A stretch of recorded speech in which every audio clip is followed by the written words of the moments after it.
Assalamualaikum warahmatullahi wabarakatuh.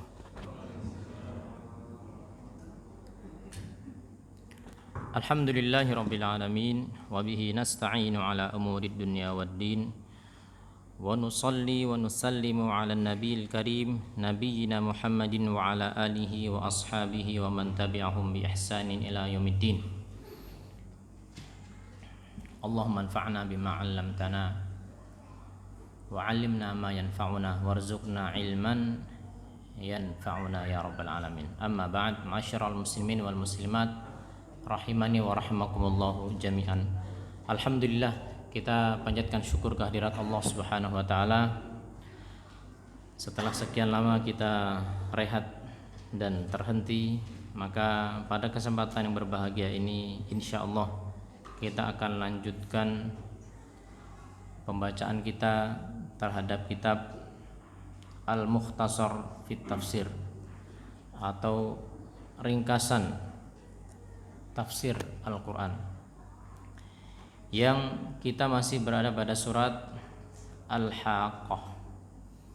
Dalam surat, di antara surat-surat yang ada di juz 29, dan pada pertemuan yang lalu-lalu kita sudah sebutkan bahwa surat Al-Haqqah ini setidaknya ada 5 bagian. Bagian yang pertama seputar tentang kengerian atau potret kengerian hari kiamat, dan itu sudah kita ambil.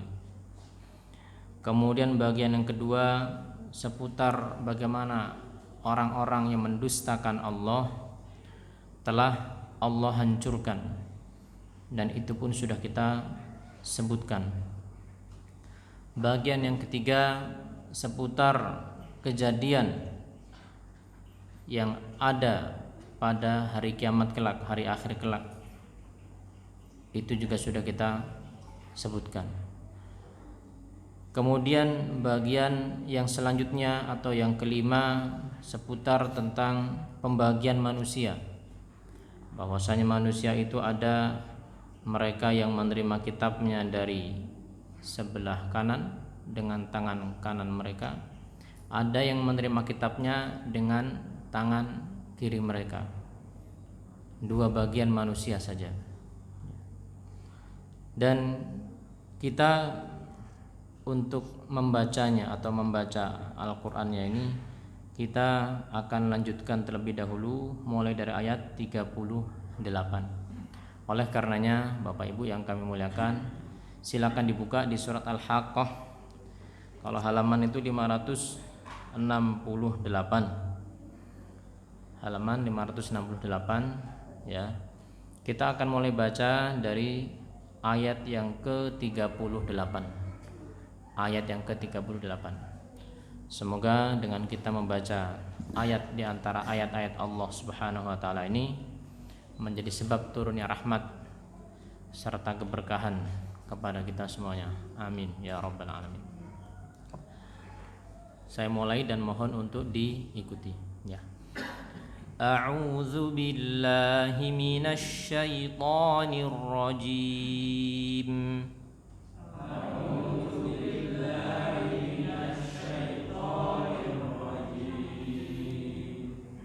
Fala uqsimu bima tubsirun.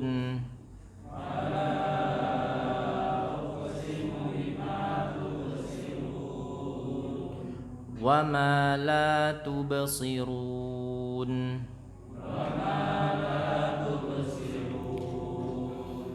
Innahu laqawlu rasulin karim.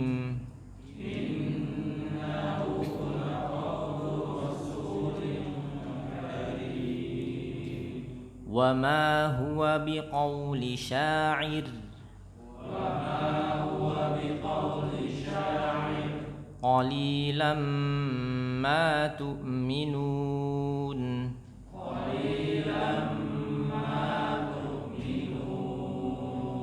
Wala biqauli kahin. Qalilan ma tadhakkarun.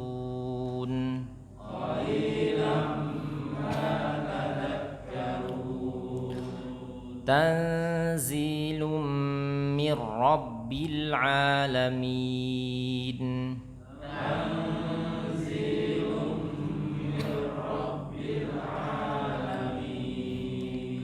Walau taqawwala alaina ba'dal aqawil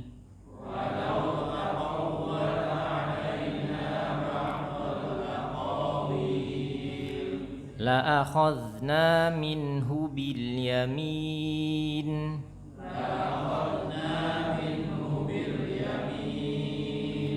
thumma laqata'na minhu al watin.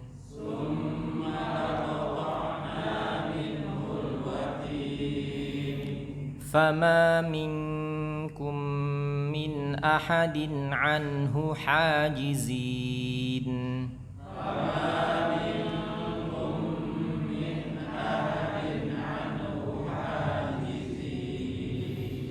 Wa innahu latadhkiratun lil muttaqin.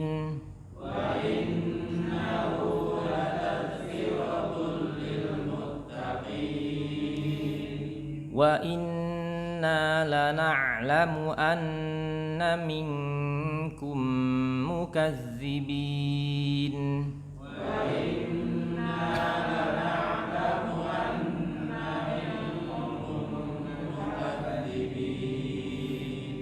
Wa innahu lahasratun 'alal kafirin.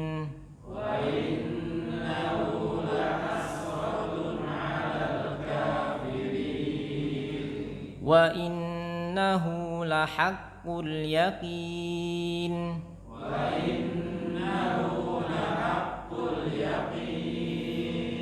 Fasabbih bismi rabbikal azim.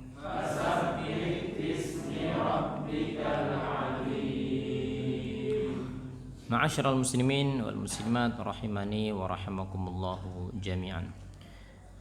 Kita akan sedikit mundur tentang golongan orang yang kedua yang Allah sebutkan dalam surat ini di ayat yang ke-25. Ya, pada pertemuan yang lalu kita sudah sampai di sini, tapi kita ingin ulang sedikit karena kemarin itu belum selesai ceritanya, kemudian terputus.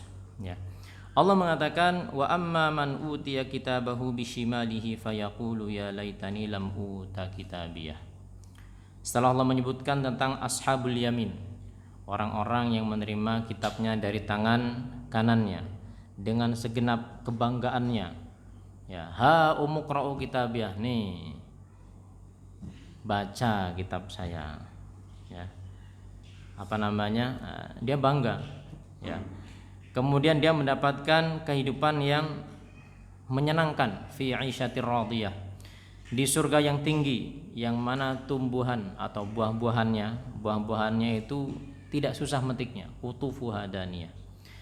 Dia mendapatkan kenikmatan makan dan minum dengan tenang dan nyaman serta nikmat disebabkan karena apa yang sudah dia tanam semasa di dunia. Nah, sampai di situ. Ya. Maka sebagaimana tabiat Al-Qur'an itu biasanya kalau sudah menyebutkan ashabul jannah, penduduk surga, terus cerita tentang apa? Ashab, kebalikan ashabun nar. Setelah al-wa'du terus al-wa'id. Setelah janji terus ancaman. Ya, faedahnya apa? Faedahnya adalah supaya orang itu dia mendapatkan targhib dan tarhib. Targhib itu apa? Targhib itu penyemangat, pemotivasi, ya, pendorong untuk beramal soleh. Tarhib itu apa? Tarhib itu peringatan, ancaman, sehingga dengannya menjadi sempurnalah seseorang itu. Dan ini ma'asyiral muslimin wal muslimat rahimani wa rahimakumullahu jami'an adalah metode dalam pendidikan serta penataan jiwa. Kita kalau pengen mendidik orang itu, maka jangan cuma dikasih reward saja. Ya, dikasih nanti kalau kamu bisa kamu dapat ini. Jangan.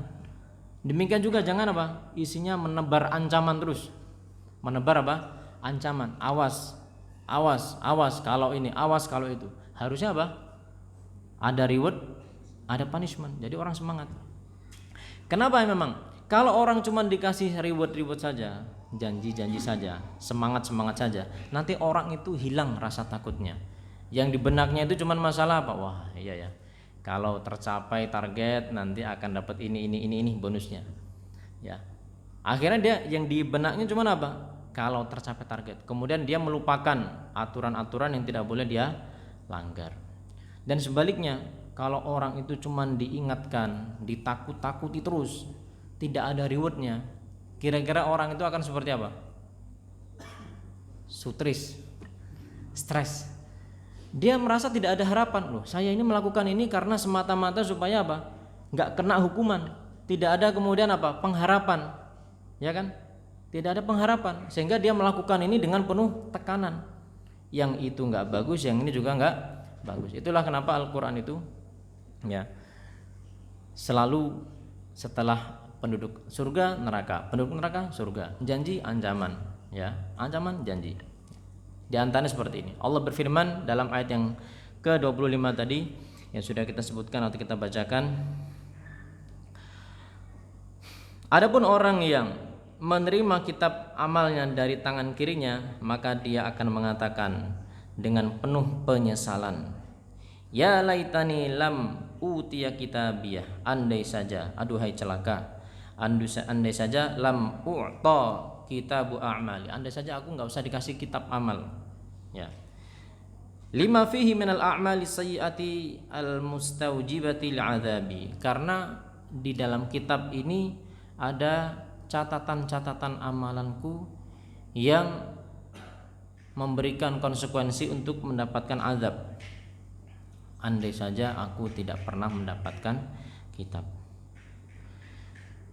Tidak sampai di situ, dia akan mengatakan, ashabu shimal akan mengatakan, walam adri ma hisabiyah, andai saja aku tidak perlu tahu hisabku, amalanku, hisab atau penghitungan atas amalanku. Andai saja amalanku nggak usah dihitung lah, tidak usah dihitung.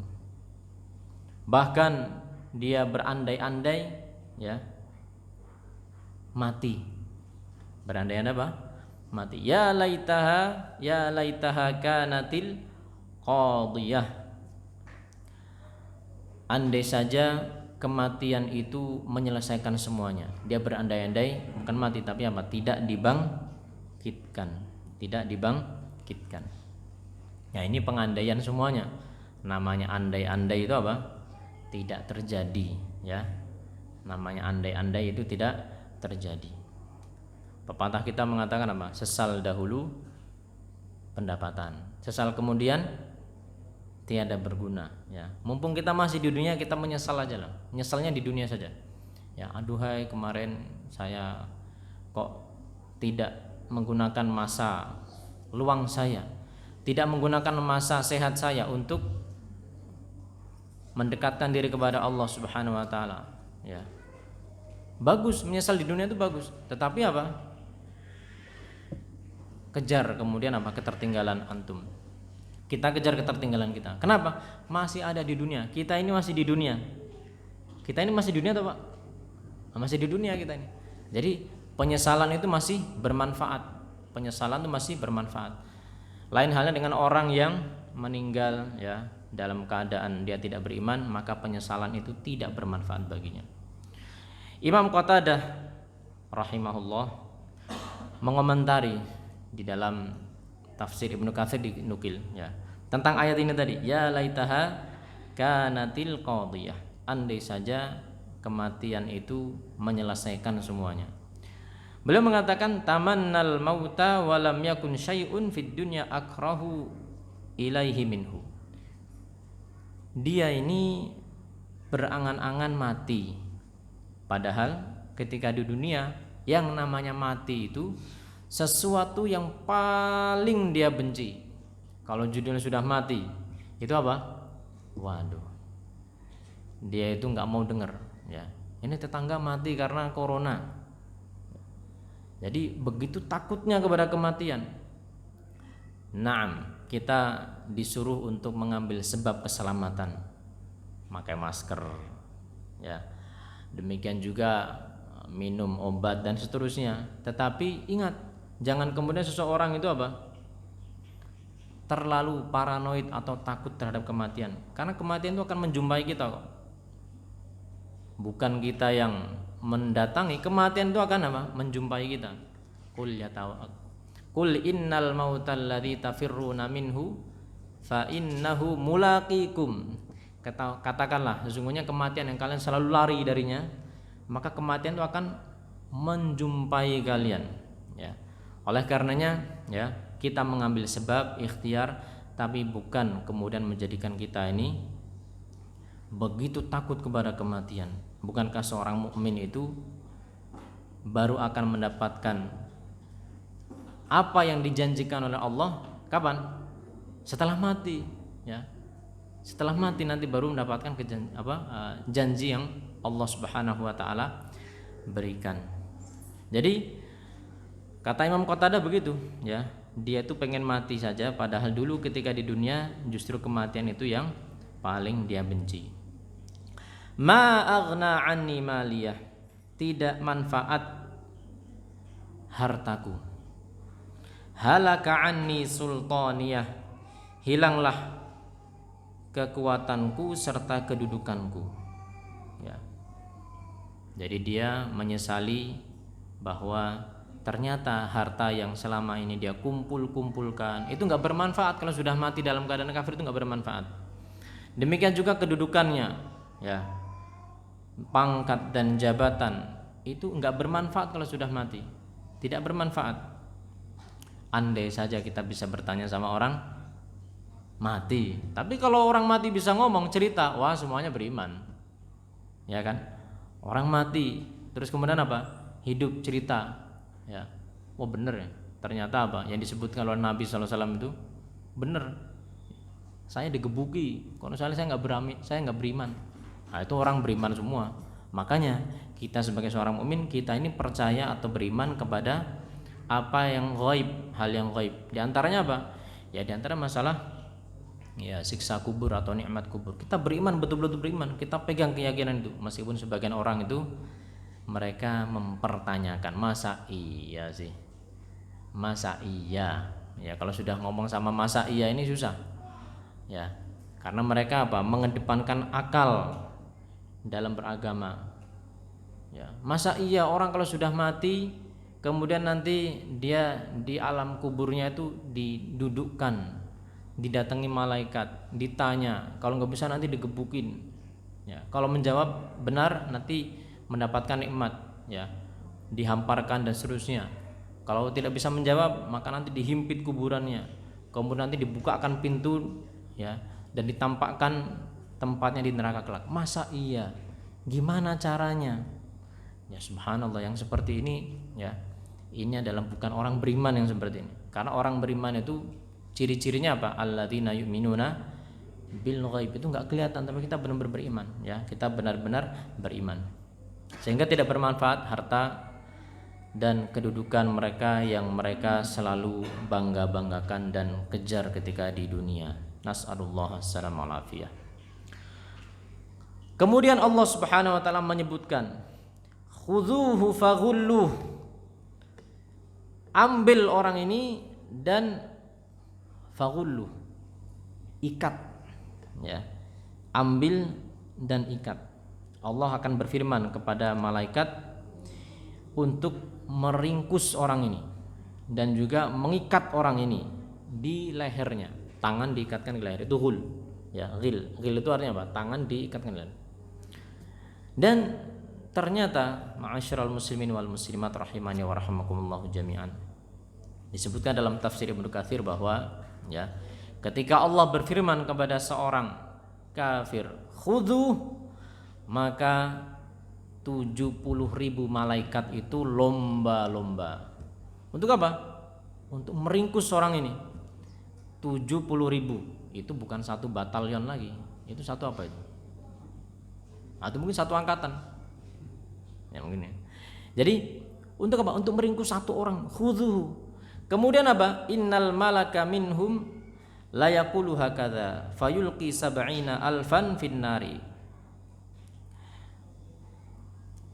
Allah berfirman ibtadarahu sab'una alfa malakin, dia dikejar oleh 70.000 malaikat, kemudian mereka semuanya berlomba-lomba untuk melemparkan orang ini ke dalam neraka. Ya. Disebutkan ya, dalam riwayat yang lain disebutkan ada 400.000 arba'umi'ati alfin malaikat yang berlomba-lomba untuk apa? Untuk mengejar orang ini dan mengikat tangan sama lehernya. Ya. Sampai orang ini heran. Mali walak, apa urusanmu sama saya? Fayaqul inna rabba 'alaika ghadban, sesungguhnya Allah Tuhan kami itu marah sama kamu. Fakullu syai'in ghadbanun 'alaik, maka semuanya ikut marah sama kamu.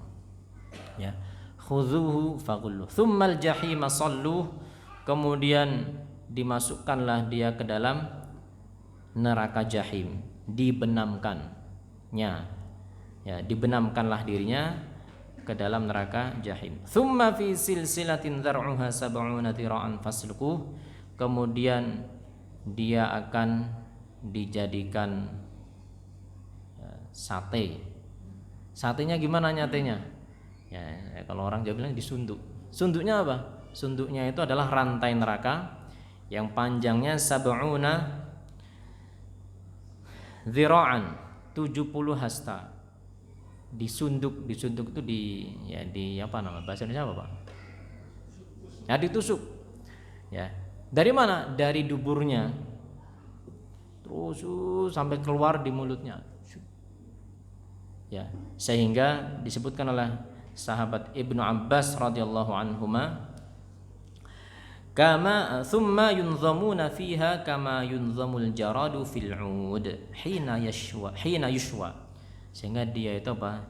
Dijajar begitu ya, disate seperti halnya belalang kalau dijajar ketika apa namanya hendak dibakar atau disate. Nah, ini bukan belalang tapi apa? Orang kafir. Nas'alullaha as-salamah wal afiyah. Kenapa kok sampai siksaannya seperti itu? Apa salah dia? Apa dosanya? Innahu kana la yu'minu billahil azim wala yahuddu ala ta'amil miskin. Dia itu dahulu tidak beriman kepada Allah Subhanahu wa taala yang Maha Agung. Tidak beriman alias kafir. Keterlaluan orang kafir itu. Kenapa kok keterlaluan? Ya. Orang yang kafir kepada Allah itu keterlaluan. Karena Allah Subhanahu wa taala lah yang menciptakan dia. Ya. Allah yang menciptakan, dia kan tidak menciptakan dirinya sendiri. Berhala dia itu tidak menciptakan dia, Allah yang menciptakan. Kemudian tidak sampai di situ. Allah yang memberikan dia rizki, baik itu penglihatan, pendengaran, demikian juga Allah jadikan ada ya ASI, kemudian makan dan seterusnya. Akan tetapi dia tidak mau beriman atau beribadah kepada Allah Subhanahu wa taala, bahkan malah mengingkari Allah Subhanahu wa taala. Innahu kana la yu'minu billahil azim wa la yahuddu ala ta'amil miskin. Demikian juga dia tidak menganjurkan orang lain untuk memberi makan orang miskin. Ya, jadi dia tidak menunaikan hablum minallah dengan baik. Hak Allah tidak dia tunaikan. Demikian juga apa? Hablun minannas. Kepada sesama manusia maka dia tidak peduli. Wala yahuddu ala ta'amil miskin. Kalau ada orang bertanya, Ustaz, kalau ada orang yang dia itu menganjurkan, bahkan dia itu begitu royal dalam bersedekah terhadap orang miskin, ya, bantu ini bantu itu, mendirikan yayasan amal ini yayasan amal itu, menyumbang sekian banyak, sekian triliun, bukan prank tapi, ya, bukan 2T tapi prank, menyumbang sekian banyaknya, tapi dia tidak beriman, itu gimana? Gimana Pak jawabannya? Kira-kira diterima nggak? Nggak diterima, tidak akan diterima. Ya, jadi kalau seandainya orang yang menyumbang, ya, melakukan segenap kebaikan tapi dia tidak beriman kepada Allah Subhanahu wa taala, maka tidak diterima. Kenapa tidak diterima? Kenapa? Karena dia tidak memenuhi syarat untuk diterimanya amal. Ya. Syarat diterimanya amal itu adanya iman. Ya. Kalau beramal tetapi tanpa ada iman, maka tidak bermanfaat. Suatu ketika sahabat Aisyah radhiyallahu anha pernah bertanya kepada Rasulullah sallallahu alaihi wasallam tentang seorang figur dermawan di masanya, Abdullah bin Jada'an. Abdullah bin Jada'an. Wahai Rasulullah, si fulan ini, Abdullah bin Jada'an ini, dia ini terkenal dengan kedermawanannya semasa hidup. Apakah itu bermanfaat untuk dia? Ini udah mati orangnya dalam keadaan kafir. Maka kata Nabi sallallahu alaihi wasallam, tidak bermanfaat. Karena dia tidak pernah memohon ampun atau beriman kepada Allah Subhanahu wa taala.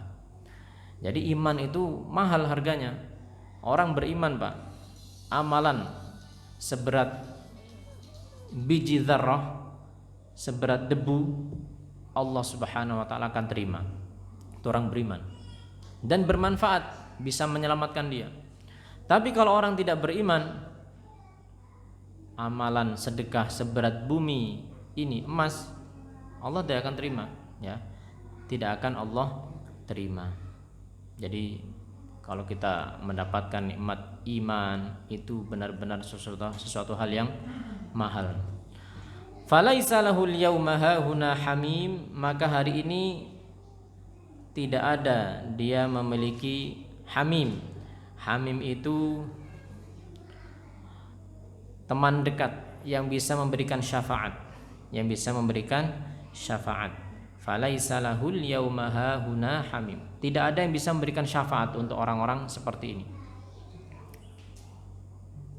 Jadi orang kafir tidak mendapatkan syafaat, ya. Apa itu syafaat?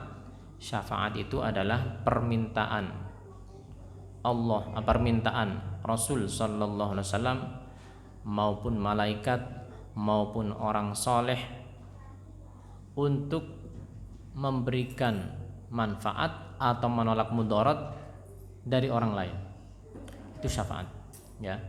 Jadi syafaat itu adalah permintaan Rasul sallallahu alaihi wasallam maupun malaikat maupun kaum mukminin maupun mukminat kepada Allah, minta kepada Allah. Untuk apa? Untuk memberikan manfaat kepada orang lain atau menolak mudarat dari orang lain. Itu syafaat.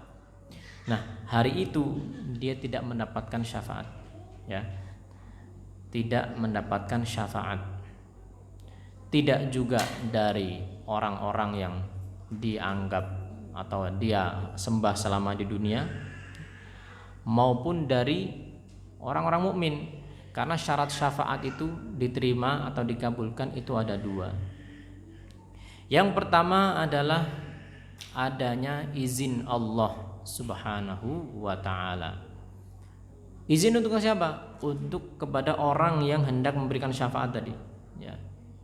Izin Allah Subhanahu wa ta'ala. Tidak terkecuali Nabi kita Muhammad sallallahu alaihi wasallam. Demikian juga malaikat dan orang-orang soleh. Mereka tidak bisa ngasih syafaat main kasih begitu, nggak bisa. Harus pakai izin. Iya, harus pakai izin. Kalau Allah nggak izinkan, ya nggak bisa. Allah berfirman, "Man dzalladzi yashfa'u 'indahu illa biizni." Nggak ada yang bisa memberikan syafaat di sisi Allah kecuali apabila Allah sudah memberikan izin. Kalau nggak dikasih izin, nggak bisa. Maka dari itu, ya, koreksi kepada orang yang mengharapkan dan meminta syafaat kepada Rasul sallallahu alaihi wasallam itu harus dikoreksi. Syafaat itu diminta kepada siapa? Allah Subhanahu wa taala. Allah berfirman, "Qul lillahish syafa'atu jami'an." Ya. Katakanlah wahai Nabi kepada umatmu, milik Allah saja syafaat itu semuanya. Jadi kalau minta syafaat Nabi itu supaya kita mendapatkan syafaat Nabi, jangan minta kepada Rasul sallallahu alaihi wasallam, karena Rasul sallallahu alaihi wasallam sudah apa? Sudah wafat. alaihi salatu wassalam sudah meninggal. Nggak boleh minta-minta kepada orang meninggal, itu nggak boleh. Saya ulangi, minta-minta kepada orang meninggal itu syirkun akbar. Syirik apa, Pak? Akbar. Loh, katanya Rasul sallallahu alaihi wasallam punya syafaat. Betul. Tetapi tadi syafaat Rasul sallallahu alaihi wasallam itu baru bisa beliau mintakan setelah apa? Ada izin. Ada izin dari Allah Subhanahu wa taala. Sehingga kita mintanya kepada siapa? Mintanya sama Allah. Ya Allah, berikanlah izin kepada Nabimu Muhammad sallallahu alaihi wasallam untuk memberikan syafaat kepada kami. Mintanya kepada siapa ini? Kepada Allah. Jangan kepada Rasul. Minta kepada Rasulullah sallallahu alaihi wasallam itu syirik akbar. Minta kepada Rasul sallallahu alaihi wasallam sudah wafat beliau, itu syirik akbar. Datang ke kuburan beliau di Madinah sana. Ya, terus meminta, nggak boleh ya. Sehingga harus kita koreksi ya. Mohon maaf, mungkin bagi sebagian orang menyangka bahwasanya boleh minta-minta kalau sama orang soleh, kalau orang jahat jangan. Enggak ya. Dahulu itu orang-orang disembah yang disebutkan dalam surat Nuh, sudah lewat ya kan, itu orang soleh. Meminta kepada selain Allah itu tidak boleh ya. Meminta hal-hal yang tidak dimampui kecuali Allah, tidak boleh kepada siapapun. Ini yang pertama dari syarat syafaat. Yang kedua, syafaat itu harus memenuhi ya. Kalau tadi pertama izin, yang kedua adalah ridho Allah. Allah meridhoi orang yang akan disyafaati. Yang akan apa? Disyafaati objeknya. Sehingga hanya orang beriman saja yang mendapatkan kans atau kesempatan untuk didoakan atau mendapatkan syafaat dari Rasul sallallahu alaihi wasallam. Orang beriman. Orang kafir maka tidak mendapatkan syafaat dari Rasulullah maupun dari orang-orang mukmin, ya. Dari orang-orang mukmin. Wala ta'amun illa min ghislin, dan tidak ada makanan bagi mereka melainkan ghislin. Ghislin itu apa? Kata Imam Qatadah, huwa syarru ta'ami ahlin nar, seburuk-buruk makanan dari makanan ahli neraka. Ada lagi yang mengatakan dia usaratu abdani ahlin nar, nanah atau darah yang keluar, ya cairan, pokoknya cairan yang menjijikkan yang keluar dari badannya penduduk neraka. Itu apa itu? Minuman, ya. Makanya kita bersyukur, Pak. Kalau kita minum, ya, saya lupa perkataan siapa, Imam Hasan Al Basri. Ketika beliau minum itu beliau sampai mikir, ya, ini masya Allah, para ulama itu minum saja mikir. Kalau saya minum biasa aja. Tapi maksudnya apa? Beliau ketika minum air putih itu beliau teringat, malah teringat apa? Teringat ayat.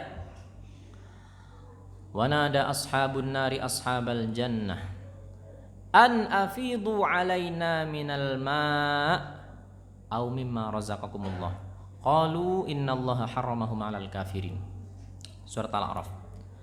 Dan ingatlah, atau nanti kelak ashabun nar, penduduk neraka itu akan berseru kepada penduduk surga, an afidu alaina minal ma', kami minta sedikit air, ya, atau apa yang sudah Allah berikan kepada kalian, sedikit aja. Mereka tahu sebenarnya, ya, mereka nggak bisa minta banyak ya kan, mereka minta dikit aja. Maka apa kata penduduk surga? Innallaha harramahuma 'alal kafirin, Allah mengharamkan minuman maupun rizki kepada orang-orang kafir di akhirat. Jadi mereka nggak dapat minum, nggak dapat apa? Nggak dapat apa-apa. Makanya kita sekarang ini masih minum ini, masya Allah, ini nikmat besar ya, bisa minum. Saya tak minum lagi nih, Pak.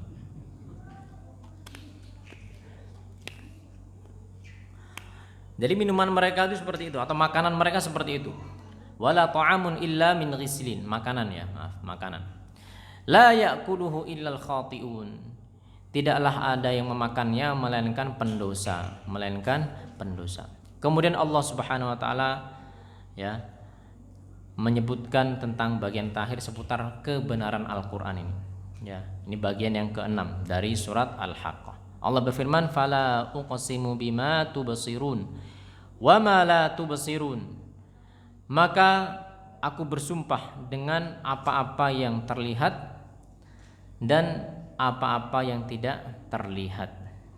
Allah bersumpah dengan seluruh makhluknya yang terlihat, ya, matahari, bulan dan yang lainnya. Dan bersumpah dengan makhluknya yang tidak terlihat. Ya, misalnya apa yang tidak terlihat sama kita? Malaikat, ya kan? Demikian juga apa? Ya, kursi, arsy, ya, dan banyak makhluk yang tidak terlihat, tidak kelihatan sama kita. Nyawa, jiwa kelihatan nggak? Nggak kelihatan, ya kan? Tentang apa Allah bersumpah? Innahu laqaulu rasulin karim. Sesungguhnya Al-Quran ini benar-benar adalah ucapan Allah Subhanahu wa ta'ala yang dibacakan oleh Rasul yang mulia. Jadi Al-Quran ini benar-benar adalah kalamullah, ucapannya Allah yang dibacakan kembali, ya, atau yang diwahyukan kepada Rasul sallallahu alaihi wasallam kemudian dibacakan kepada kita. Kalau ada yang bertanya, kenapa di dalam ayat ini dinisbatkan Al-Quran itu kepada ucapannya Rasul? Innahu laqaulu rasul. Sesungguhnya Al-Quran ini benar-benar perkataannya Rasul. Padahal katanya Al-Quran ini perkataannya siapa? Allah Subhanahu wa ta'ala. Maka dijawab bahwa penisbatan ini sebagai atau sebatas penisbatan Rasul sebagai penyampai saja. Namanya Rasul itu dia hanya menyampaikan pesan. Pesan dari siapa? Pesan dari yang memiliki pesan pertama, ya. Jadi Rasul itu cuma menyampaikan. Jadi dinisbatkannya Al-Quran ini kepada Rasul Muhammad sallallahu alaihi wasallam itu bukan berarti Al-Quran ini dari Nabi sallallahu alaihi wasallam, bukan. Akan tetapi Al-Quran ini adalah wahyu dari Allah dan Nabi itu hanya membacakan saja, tidak ditambah, tidak dikurang-kurangi. Qul innama ana basyarum mislukum yuha ilayya. Katakanlah sesungguhnya aku ini cuman manusia biasa, cuman dapat wahyu, ya, dapat wahyu. Itulah Rasul. Wa ma huwa biqauli syair qalilan ma tu'minun wala biqauli kahin qalilan ma tadhakkarun. Dan ini bukan ucapan seorang penyair, ya. Alangkah sedikit sekali kamu beriman. Demikian juga bukan ucapannya dukun, ya. Alangkah sedikit sekali kamu berpikir. Imam Ahmad rahimahullah meriwayatkan sebuah hadis yang dinukil oleh Imam Ibnu Katsir dalam tafsirnya tentang kisah awal mula Umar ibn al-Khattab radhiyallahu anhu itu tertarik masuk Islam. Kisahnya seperti apa? Disebutkan, ya. Umar bercerita tentang dirinya. Kharajtu ata'arradu Rasulullah sallallahu alaihi wasallam qabla an uslim. Aku suatu ketika keluar ingin mencelakai Rasulullah sallallahu alaihi wasallam sebelum aku masuk Islam. Fawajadtuhu qad sabaqani ilal masjid. Ternyata, ya, Rasulullah sallallahu alaihi wasallam sudah dahulu ke masjid, sudah duluan ke masjid. Faqumtu khalfahu, maka saya pun berdiri di belakangnya, saya tunggu. Fastaftaha suratal Haqqah. Ini Nabi sholat, ditunggu kan. Ternyata Nabi membaca surat Al-Haqqah. Faja'altu a'jabu min ta'lifil Quran. Maka saya pun terkesima dengan Al-Quran ini. Kemudian saya bergumam dalam hati, faqultu hadza wallahi syair kama qalat Quraisyun. Oh, beneran ini memang syair ini, penyair ini. Muhammad ini penyair. Maka ternyata Nabi menimpali innahu laqaulu rasulin karim wa ma huwa biqauli syair qalilan ma tu'minun. Seolah-olah apa? Menjawab gumaman siapa? Umar. Padahal itu apa? Nabi mendapatkan wahyu terus membacakan ayat. Ya, maaf, bukan sholat tapi Nabi membacakan wahyu. Qal faqultu kahin. Kalau begitu ini ucapan dukun ini, bergumam gitu sendiri. Maka ternyata Nabi mengatakan apa? Atau membacakan ayat Allah yang turun, wala biqauli kahin qalilan ma tadhakkarun. Ini juga bukan ucapan dukun, alangkah sedikitnya kamu berpikir, ya. Tanzilum mir rabbil alamin ila akhirih, ya. Kemudian Umar mengatakan, fawaqa'al islamu fi qalbi kulla mauqi'in. Maka ketika itu mulailah terbit di dalam hati saya itu, ya, keinginan untuk masuk Islam. Islam itu apa? Kemudian apa? Merasuk ke dalam hati saya. Fahadha min jumlatil asbabil lati ja'alaha Allah taala mu'athiratan fi hidayati Umar radhiyallahu anhu. Ini diantara sebab-sebab Allah Subhanahu wa taala menjadikan Umar itu masuk Islam sebagaimana yang disebutkan oleh beliau Imam Ibnu Katsir dalam sirah tentang Umar secara khusus. Sudah masuk waktu Isya, Pak. Ya, kita adzan dulu. Tafadhol. Silakan muadzin.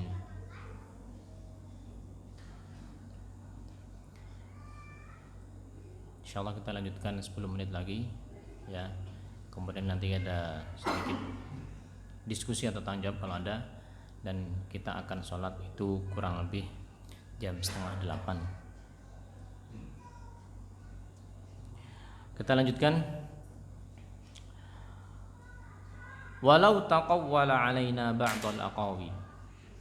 Tanzilun min rabbil alamin. Tanzil min rabbil alamin. Al-Qur'an ini hakikatnya merupakan, ya, diturunkan dari Allah Subhanahu wa taala. Al-Qur'an. Walau taqawwala alaina ba'dal aqawil, dan kalau seandainya Nabi Muhammad sallallahu alaihi wasallam itu mengada-ngada atas nama kami, atas nama Allah Subhanahu wa taala, apa hukumannya? La akhadna minhu bil yamin. Niscaya kami akan siksa dia dengan kekuatan serta dengan kemampuan kami. La akhadna minhu bil yamin. Tidak sampai di situ, tsumma laqata'na minhul watin. Kemudian kami akan putuskan urat jantungnya. Jadi tidak akan hidup lama. Kalau seandainya Nabi Muhammad itu sallallahu alaihi wasallam itu berani-beraninya mengatasnamakan Allah, enggak akan hidup lama. Allah sudah mengatakan begitu, ya. Tsumma laqata'na minhul watin. Al-watin itu disebutkan al-irqul muttasilu bil qalb, yaitu urat yang bersambung ke jantung, ya. Qalb itu jantung. Jantung yang memompa darah, yang membawa oksigen yang dibutuhkan oleh seluruh anggota badan, sebagaimana yang diriwayatkan oleh ahli biologi, betul ya. Kemudian fama minkum min ahadin anhu hajizin, dan tidak ada di antara kalian yang bisa menghalangi kami, tidak ada yang bisa menghalangi kami untuk melakukan itu semuanya, yaitu apa? Memutus urat jantung Nabi Muhammad sallallahu alaihi wasallam. Demikian juga menyiksa atau menghukum beliau langsung kalau ada kalaunya. Kalau apa? Kalau memang Nabi itu taqawul. Taqawul itu artinya mengada-ada atas nama Allah, ya. Mengada-ada atas nama Allah. Taqawul 'ala Allah. Allah enggak mengatakan begini, dia bilang mengatakan, Allah mengatakan begini. Nah, itu namanya apa? Mengada-ada. Allah mengatakan A misalnya, dia mengatakan Allah mengatakan B. Nah, itu namanya apa? Mengada-ada, ya. Itu namanya taqawul. Kalau sampai Nabi seperti itu, tidak lama umurnya, ya, tidak lama umurnya. Wa innahu latadzkiratul lil muttaqin. Kemudian Allah menyebutkan tentang hakikat Al-Qur'an ini, dia merupakan tazkirah, peringatan bagi siapa? Lil muttaqin, bagi orang-orang yang bertakwa, ya, bagi orang-orang yang bertakwa. Kenapa orang bertakwa disebutkan? Karena orang bertakwa itulah yang bisa mengambil manfaat dari perintah maupun larangan yang ditujukan kepadanya. Orang bertakwa itu kalau diingatkan dengan ayat Allah, oh iya, ngerem untuk hal-hal yang tidak baik. Kalau diingatkan dengan ayat Allah tentang hal-hal yang positif, dia ngegas, ya. Jadi bukan dibalik. Wa inna lana'lamu anna minkum mukadzibin. Meski demikian, sesungguhnya kami benar-benar mengetahui di antara kalian itu ada orang yang mendustakan Al-Qur'an ini. Padahal Al-Qur'an ini sudah begitu gamblang dan nyata. Al-Qur'an itu kebenarannya tidak ada keraguan di dalamnya. Ya, tidak ada keraguan di dalamnya. Surat Al-Baqarah itu alif lam mim dzalikal kitabu la raib. Ya, la raiba fih, boleh berhenti di la raib ataupun la raiba fih, salah satunya. Tidak ada kitab di dunia ini, tulisan di dunia yang di awal-awal langsung ngomong ini kitab tidak ada keraguan, benar semua. Nah, nggak ada buku itu yang seperti itu, nggak yang berani seperti itu. Kecuali apa? Kalamullah Al-Qur'an ini. Ya, sehingga orang-orang banyak yang kemudian berlomba-lomba untuk mencari celah, ya, untuk mencari celah kesalahan, tapi nggak bakal dia dapatkan, ya, karena dari Allah Subhanahu wa ta'ala. Meski demikian, Allah tahu tetap akan ada orang yang mendustakan Al-Qur'an ini. Wa innahu lahasratun 'alal kafirin. Dan sesungguhnya Al-Qur'an ini merupakan penyesalan bagi orang-orang kafir. Apa maksudnya penyesalan bagi orang-orang kafir? Maksudnya kelak mereka akan menyesal orang-orang mendustakan Al-Qur'an ini. Aduhai, andai saja aku beriman kepada Al-Qur'an. Lahasratun 'alal kafirin. Wa innahu lahaqqul yaqin. Dan sesungguhnya Al-Qur'an ini haqqul yaqin, lahaqqul yaqin. Allah di sini menggunakan apa? Penekanan itu pakai inna. Kemudian pakai apa? Lam. Ya, taukid. Artinya benar-benar haqqul yaqin. Kebenaran yang mutlak. Al-Qur'an itu mutlak. Ya, absolut. Bukan seperti omongan sebagian orang, ya. Ya, kitab suci itu benar menurut siapa? Menurut pemeluknya. Enggak, kita katakan Al-Qur'an itu benar. Yang lain gimana? Ya salah semua. Yang lain gimana? Salah semua. Ya. Jadi kita tidak mengatakan bahwa kitab selain Allah yang Allah turunkan ini benar, enggak. Ya. Kita mengatakan dan meyakini Al-Qur'an ini lah yang benar. Adapun kitab-kitab yang lain, ya, maka benar pada masanya. Injil benar pada masa Nabi Isa alaihissalam. Demikian juga Taurat benar pada masanya Nabi Musa alaihissalam. Ya. Demikian juga Zabur benar pada masanya Nabi Daud alaihissalam. Adapun yang sekarang ini maka tidak perlu ditoleh. Tidak perlu ditoleh. Jangankan sekarang, Pak. Suatu ketika Umar bin Khattab radhiyallahu anhu itu pernah buka-buka Taurat. Ya, ini Umar loh. Kemudian dilihat oleh Nabi Muhammad sallallahu alaihi wasallam. Dilihat oleh Nabi Muhammad sallallahu alaihi wasallam. Maka apa yang dilakukan Nabi? Nabi itu marah besar. Amutahawwikuna anta ya ibnal Khattab. Wahai Ibnu Khattab, apakah kamu masih ragu terhadap saya? Kok sampai buka-buka Taurat? Ya. Demi Allah, kata Rasulullah SAW, kalau seandainya Musa alaihissalam itu turun, ma wasi'ahu illa tibai, tidak ada jalan bagi Musa alaihissalam melainkan harus ikut aku. Harus ikut siapa? Nabi Muhammad sallallahu alaihi wasallam. Karena Al-Qur'an sudah sudah menghapus keabsahan kitab-kitab yang. Jadi nggak usah repot-repot cari kitab-kitab yang terus banding-bandingkan, ya. Kecuali bagi mereka yang sudah mapan ilmu akidahnya Al-Qur'annya, itu lain cerita. Tapi secara umum, ya, maka tidak diperkenankan untuk buka-buka kitab-kitab di luar kitab kaum muslimin, di luar Al-Qur'an. Wa innahu lahaqqul yaqin. Fasabbih bismi rabbikal azim, maka sucikanlah nama Tuhanmu yang maha agung. Sabbih itu artinya apa? Jauh, menjauhkan. Menjauhkan apa? Menjauhkan Allah. Dari apa? Dari hal-hal yang tidak layak. Jadi makna tasbih yang kita sering ucapkan itu subhanallah, subhanallah. Itu artinya kita itu menjauhkan Allah. Dari apa? Dari hal-hal yang tidak layak untuk Allah. Kita jauhkan dari sifat-sifat, dari hal-hal yang tidak layak untuk Allah. subhanallah. Itulah makna tasbih ya. Dan sehingga kalau kita terjemahkan jadi apa? Maha suci Allah, maha suci Allah. Selesai tafsir surat Al-Haqqah ini dengan ringkas ya. Semoga Allah Subhanahu wa taala jadikan kita termasuk orang-orang yang bisa mengambil manfaat dari peringatan dan juga janji serta ancaman yang Allah sebutkan di dalam Al-Qur'an. Silakan kalau ada pertanyaan, 5 menit tersisa, Pak. Seperti komitmen kita. 19.20.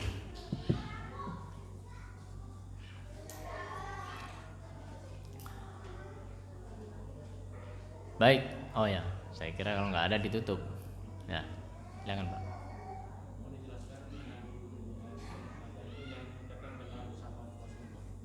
Gimana?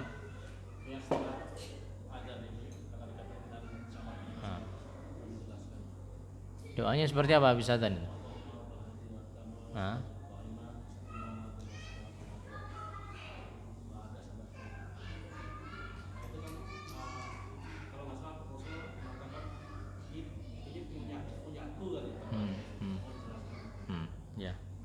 Ati Muhammadanil wasilah, ya kan? Ya Allah, berikanlah kepada Nabi Muhammad itu al-wasilah. Al-wasilah itu apa? Al-wasilah itu kedudukan tertinggi di surga yang hanya ditempati oleh satu orang makhluk Allah Subhanahu wa taala. Dan Nabi berharap itulah kedudukan untuk beliau. Ya. Kemudian Nabi mengatakan kepada kita semuanya, ya, barang siapa yang memintakan kepada Allah untuk saya mendapatkan wasilah, halat lahu syafaati, maka halal baginya syafaatku. Ini tidak bertentangan dengan ayat tadi, bahwasanya syafaat itu hanya akan ngefek setelah apa? Dipenuhi syaratnya. Syarat yang pertama apa tadi? Allah memberikan izin kepada Nabi Muhammad SAW, ya, itu sehingga tidak bertentangan. Jadi kalau kita pengen mendapatkan syafaat Nabi SAW, di antara ikhtiarnya adalah yaitu tadi doa habis azan, ya, mendoakan agar Nabi kita Muhammad SAW mendapatkan al-wasilah, ya, kedudukan yang tertinggi di surga. Tapi tetap Nabi itu tidak boleh dimintai. Tegas ini pokoknya. Nabi tidak boleh dimintai. Mintai apa? Mintai syafaat, dimintai yang lain nggak boleh juga. Minta agar diberikan rezeki nggak boleh, itu syirik akbar. Nah terus gimana minta? Mintanya sama Allah, mintanya sama Allah Subhanahu wa taala, ya. Jadi ya semoga permasalahan ini tidak samar bagi kita, bahwasanya Allah tuh tegas kok dalam Al-Quran, fala tad'u ma'allahi ahada, jangan kalian itu berdoa kepada selain Allah ahadan, siapapun, apapun, termasuk pada Nabi Muhammad SAW. Nggak boleh minta kepada Nabi, ya, tidak boleh. Malaikat sama, ahadan itu kalau dalam tata bahasa Arab itu nakiroh. Nakiroh dalam konteks seperti ini itu berarti umum semuanya, sehingga kita itu benar-benar hanya meminta kepada Allah Subhanahu wa taala, minta kepada Allah Subhanahu wa taala, ya, agar mendapatkan syafaat beliau. Tapi tidak boleh minta kepada Nabi Muhammad sallallahu alaihi wasallam agar diberi syafaat. Nabi itu nggak bisa ngasih syafaat ini, nggak bisa, kecuali setelah Allah berizin, ya. Makanya di dalam hadis yang terkenal dengan hadis syafaatul uzma, syafaat yang terbesar yang hanya dimiliki oleh Rasulullah sallallahu alaihi wasallam. Hadisnya panjang. Manusia itu kita nanti akan pergi ke Nabi Adam, ke Nabi Nuh, Nabi Musa, Nabi Isa, Nabi Ibrahim alaihimussalam, dan yang terakhir kepada Nabi Muhammad SAW. Minta apa? Minta supaya manusia ini semuanya segera diadakan penghitungan saja, karena kita akan kecapean, akan keletihan nanti di padang mahsyar. Ya, matahari didekatkan 1 mil, kemudian apa? Tidak pakai apa-apa, ya, nggak pakai celana, nggak pakai baju, nggak pakai sendal, jadi panas. dan berdesak-desakan, nggak ada yang pakai pakaian ya. Dan itu mereka semuanya menunggu, semuanya kesusahan kecuali orang yang dikecualikan yang mendapatkan naungan di hari itu. Nah, akan datang kita kepada nabi-nabi tadi, terakhir kepada Nabi Muhammad SAW. Apa yang dilakukan Nabi? Langsung main kasih begitu? Enggak. Nabi apa? Sujud berdoa kepada Allah Subhanahu wa taala dan memuji Allah dengan pujian yang belum pernah Allah berikan taufik kepada siapapun untuk memuji Allah dengan pujian tersebut. Nanti akan Allah berikan Nabi itu taufik untuk memuji Allah dengan pujian yang belum pernah ditujukan kepada Allah sebelumnya. Sampai kemudian apa? Allah Subhanahu wa taala baru mengatakan, nah ini dalilnya bahwasanya syafaat itu memang Nabi punya tapi nggak bisa ngasih kecuali dengan izin. Ya Muhammad, irfa' ra'sak, angkat kepalamu.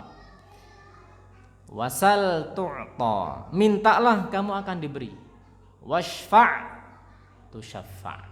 Sekarang saatnya kamu bisa ngasih syafaat. Nanti syafaat akan diterima. Nah, artinya sudah dapat apa? Izin.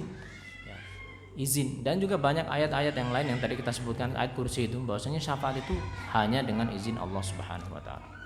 Semoga Allah memberikan kita taufik kepada akidah yang benar dan lurus serta yang bersih. Kita tutup dengan doa kafaratul majelis. Subhanakallahumma bihamdika asyhadu an la ilaha illa anta astaghfiruka wa atubu ilaik. Assalamualaikum warahmatullahi wabarakatuh. Ya.